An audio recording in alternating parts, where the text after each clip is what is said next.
एक बार की बात है, एक जवान बौद्ध भिक्षु अपने मन में उठने वाले नकारात्मक विचारों से बहुत परेशान था। ना चाहते हुए भी उसके मन में तरह तरह के गलत विचार आते रहते।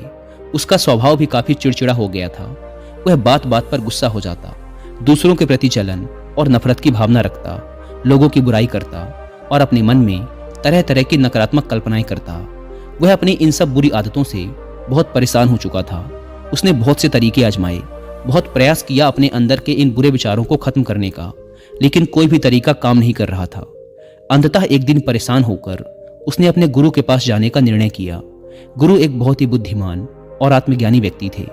जवान भिक्षु ने गुरु से पूछा, गुरुदेव, मैं अपने मन से इन नकारात्मक विचारों को कैसे खत्म कर सकता हूँ? गुरु ने उत्तर देते हुए कहा, नकारात्मक विचार बादलों की तरह होते हैं जो कि साफ आसमान को धुंधला बना देते हैं। अगर तुम्हें साफ आसमान देखना है तो पहले इन बादलों को हटाना पड़ेगा। ठीक इसी प्रकार अगर तुम अपने दिमाग से नकारात्मक विचारों को खत्म करना चाहते हो तो सबसे पहले तुम्हें इन नकारात्मक विचारों के मूल कारणों को पहचानना और उन्हें नष्ट करना पड़ेगा। जवान भिक्षु को गुरु की यह बात ठीक से समझ नहीं आई तो उसने गुरु से इसे थोड़ा विस्तार से समझाने का आग्रह किया। तब गुरु ने शिष्य को एक कहानी सुनानी शुरू की। एक बार एक व्यक्ति जंगल से गुजर रहा था। तभी उसे रास्ते पर एक सर्प दिखाई पड़ा। सर्प को देखते ही वह व्यक्ति डर गया और वहां से भागने लगा।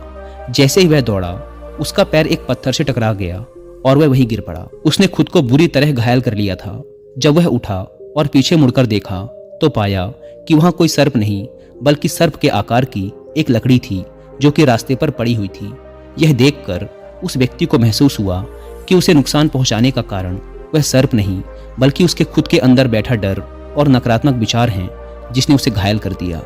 कहानी खत्म करते हुए गुरु ने उस जवान भिक्षु से कहा, मन के नकारात्मक विचार इस कहानी के सर्प की भांति हैं जो तुम्हारी परेशानी का मूल कारण नहीं है बल्कि तुम्हारी समस्या का मूल कारण तुम्हारे अंदर बैठा डर, हीन भावनाएं और अतीत के बुरे अनुभव हैं जो कि नकारात्मक विचार, गुस्सा और द्वेष के रूप में बाहर आते हैं।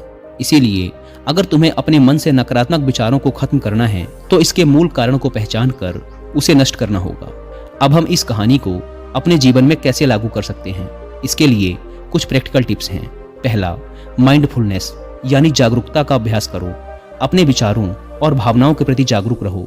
देखो कि आपके भीतर क्या चल रहा है, आप अपने आसपास की घटनाओं पर क्या प्रतिक्रिया देते हैं। साथ ही मन में उठने वाले हर नकारात्मक विचार के कारण का पता लगाने का प्रयास करो।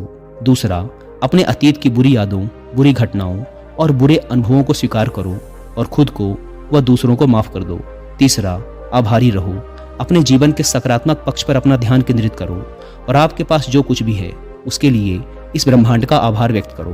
आभार व्यक्त करना हमारे नजरिए को सकारात्मक बनाता है और हमारे अंदर से नकारात्मक भावनाओं को खत्म करता है। चौथा, दयालु बनो, खुद के प्रति भी और दूसरों के प्रति भी, क्योंकि नकारात्मक विचार अक्सर अंदर ही अंदर खुद की बुराई और तुलना करने से पैदा होते हैं। अपने अंदर दया भावना रखकर हम ज्यादा सकारात्मक और संतुष्ट जीवन जी सकते हैं। संक्षिप्त में ये कहानी हमें सिखाती है कि नकारात्मक विचार हमारी परेशानी का मूल कारण नहीं है। असल समस्या तो हमारे भीतर गहराई में छुपी हुई है। इन विचारों के मूल कारणों को पहचान कर हम इन विचारों को अपने दिमाग से निकालना शुरू कर सकते हैं और एक ज्यादा खुशहाल व शांति से भरा जीवन जी सकते हैं।